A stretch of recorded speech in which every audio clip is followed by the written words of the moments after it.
Hello, welcome back to the channel. This week we're doing a beautiful free range pork chop. Not only one but three of them. And you'll find that this is a really good way of doing them. It's quite unusual, but it really is a very tasty alternative. Anyway, watch, follow along and I'll show you how to do it. See you soon. Right, with the apple sauce, get yourself some apples, peel them, core them, chop them up, a little bit of lemon juice to stop them going brown. And then you include round about 20 grams of lemon juice in there. And I'm using sweetener because I'm diabetic, so I can't use regular sugar. And then in that, I'm going to add a little bit of a twist.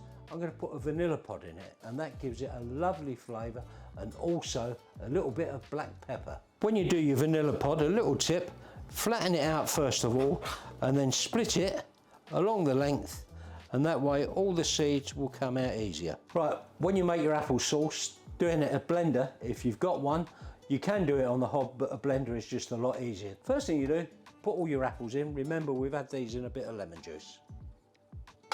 Right, put your 20 grams of lemon juice in there, and I've incorporated the vanilla pod in that as well. Right, next thing is to put in some sweetener or sugar, whatever you prefer, and just put it in a small amount, and then you can always taste it and add it later on. Don't put too much in because you can't take it away. Right, put the lid on, and now we just cook this for 9 minutes. And remember, if you haven't got a Thermomix, blend it up, then put it on the hob and just gently warm it until it comes up to a warm temperature.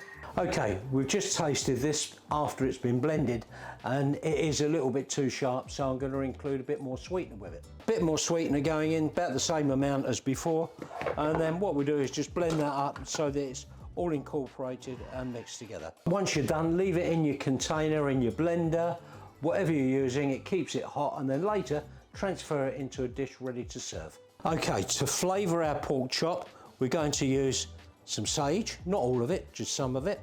There we are. And we're also going to use some rosemary, and we've got SHARON fruit because I can't get apricots, they're out of season, and we're using PEAR.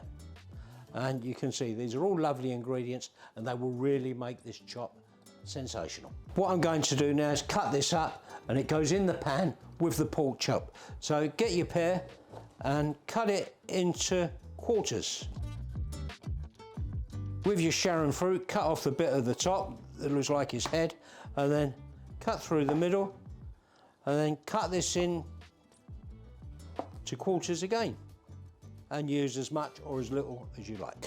Right, the star of our show today are these pork chops. These are wonderful. They're free range, beautiful. Look at the size of them. Now I'm going to show you how to cook a pork chop like a steak, and this looks so good at the moment. You wait till you taste it.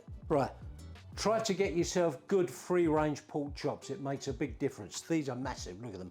I've got this from my mate Ray the butcher up in Chapel Market in Islington, and he supplies good free range meat.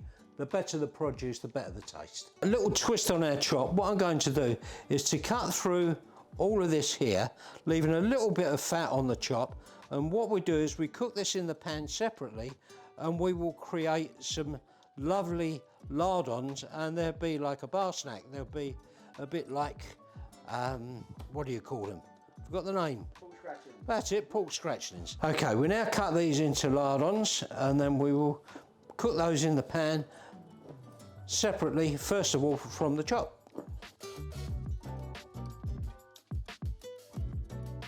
Okay, all this has now been cut off, and it's created our lardons, and now what we do is score the edge of the chop, nice sharp score, don't go too far through. When you do this, this stops the chop going all gnarly and twisty, and it gives a nice even base and a good way to cook it.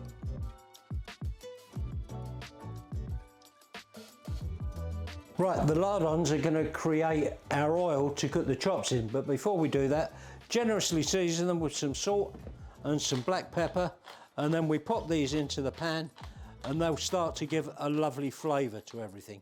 Give it a mix up like that, and now we're going to go over and put these in the pan if you want to follow me over. Give these a stir now and again. They're going to take a while, and wait for all the juices to come out of them. If you're using a large pan, make sure that you move all these to the middle so you can concentrate the heat on that part. Okay, right, that's done. It's created loads and loads of fat for us to cook our chops in, and we'll transfer these into a dish with some paper at the bottom to drain all the fat off. And then after that, it's given us loads and loads of cooking flavour for the pork chops. We're going to put them in like that first of all, so we get the edges done. The sides of these are done. I'll take one out and show you. Yeah, look at that, they're ready. Now, we put them in the pan and we do each side for about 7 minutes. And we're going to season these with some salt and pepper, turn the gas down a little bit.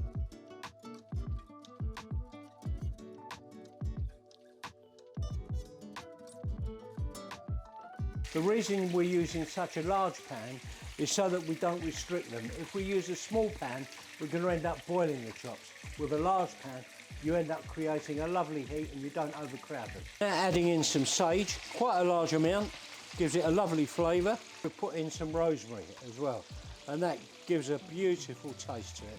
Lovely Mediterranean taste. Now it's time to incorporate our fruit into the dish. Let's put that in, and we'll cook that through along with the chops.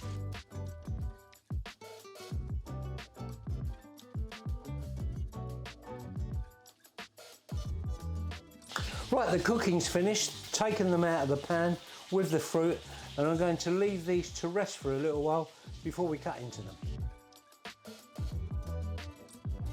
These have finished draining off, and we can now put them on the plate, and we'll get to taste this in a minute.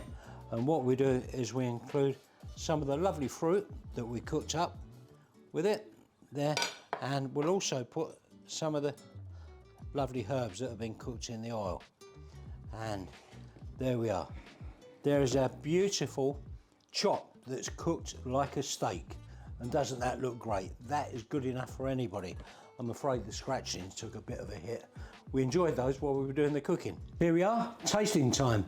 Beautiful pork chop, and I'll get Jack to dig into this. It's my favourite bit. Right, okay. So we'll get some of the pork. This is like a Flintstones meal. Lovely, you can see it's cooked throughout, nice and crispy on the outside. Do you want a bit of apple sauce to go? Oh yeah, of course, yeah. Go on, whack it on there. Stick a bit on the top. There you are, a little bit of the apple sauce. Let's go time.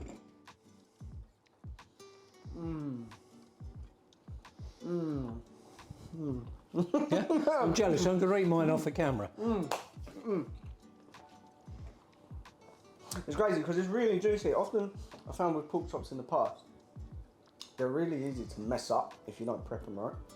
But the fact that it was cooked in its own oil, essentially, from the fat, makes all the difference. You get the lovely taste of the vanilla in the apple sauce, which is actually quite different. I've never had an apple sauce. It's pretty unusual, but it's good. And then the taste of the SHARON fruit and the pear just runs through it. Yeah, you've done really well there, mate. Good. Really nice. I'm gonna have another bit. But yeah, make this one, guys, because it makes sense. It's